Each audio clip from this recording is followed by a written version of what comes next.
Maawa ka naman.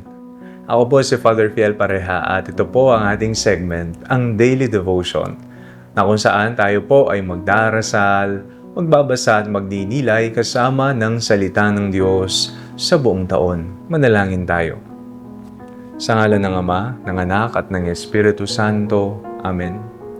Halina, banal na Espiritu, liwanagan mo ang aming puso at isip, nang maunawaan at maisabuhay namin ang iyong salita. Amen. Our Bible passage for today is from the Gospel of St. Matthew chapter 12, verses 1 to 8, and I read it for you. At that time, Jesus went through the cornfields on the Sabbath.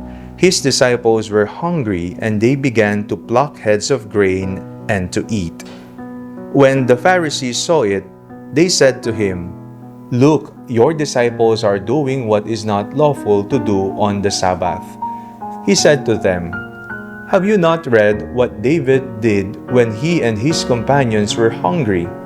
He entered the house of God and ate the bread of the presence, which it was not lawful for him or his companions to eat, but only for the priests.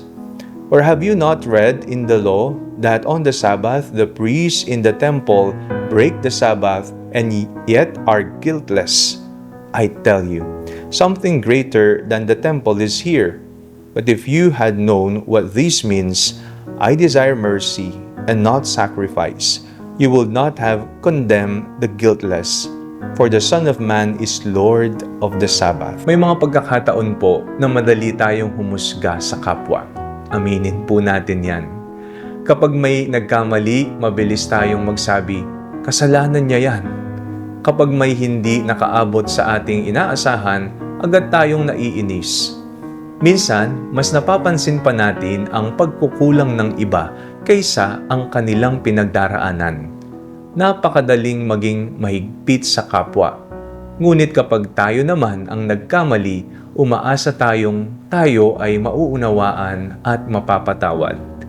Sa Ebanghelyo, pinuna ng mga Pariseyo ang mga alagad ni Jesus dahil pumitas sila ng mga uhay ng trigo sa araw ng Sabat. Para sa kanila, mas mahalaga ang mahigpit na pagsunod sa batas kaysa ang kalagayan ng mga taong nagugutom. Ngunit ipinakita ni Jesus ang tunay na puso ng Diyos nang sabihin niyang, "Ang ibig ko ay awa at hindi hain." Ang Diyos ay Diyos ng katotohanan, ngunit siya rin ay Diyos ng awa.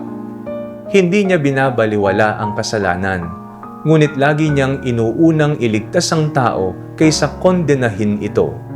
Paulit-ulit nating nararanasan ang kanyang habag, at ilang beses na ba tayong pinatawad ng Diyos? Ilang beses na ba tayong binigyan ng panibagong simula kahit hindi natin ito karapat-dapat? Ang bawat araw na tayo ay nagigising ay patunay na hindi nauubos ang kanyang awa. Ngunit ang awa ng Diyos ay hindi dapat magtapos sa atin. Ang layunin ng kanyang habag ay upang tayo rin ay maging mahabagin. Hindi ibig sabihin ng pagiging maawain ay kinukonsinti natin ang mali, ha?